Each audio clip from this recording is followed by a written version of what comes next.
మీరు అబ్సల్యూట్గా ఫెయిల్యూర్ ముఖ్యమంత్రి. ఇప్పుడు మీరు అమలు చేయలేని పథకాలన్నీ అప్పుడు 5 సంవత్సరాలు ఆయన అసలు నిరాకంటంగా అమలు జరిపాడు. అసలు ఏ పథకం కూడా మీరు ఇప్పుడు చేయలేనంటున్న పథకాలు అతను ముఖ్యమంత్రి దిగిపోయేంత వరకు అతను నడిపించాడు.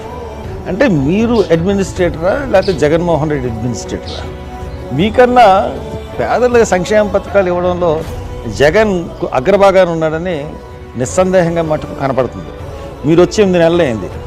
8 నెలల్లో ఒక్క పథకం కూడా ఇవ్వలేదు.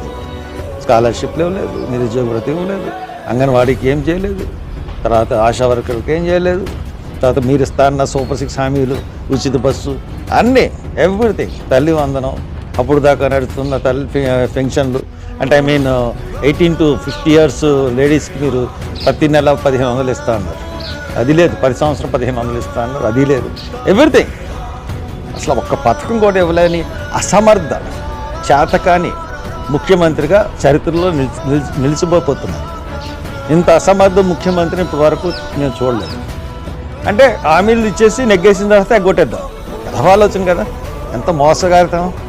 So cheating of the public. ఈ చీటింగ్ ఆఫ్ ది పబ్లిక్ కింద మిమ్మల్ని కేసు కూడా పెట్టచ్చు 420కి. అంత దారుణమైన చీటింగ్, ప్రజల్ని ఓట్లు వేయించుకుని మోసం చేయడం అంటే ఇట్స్ పబ్లిక్ చీటింగ్.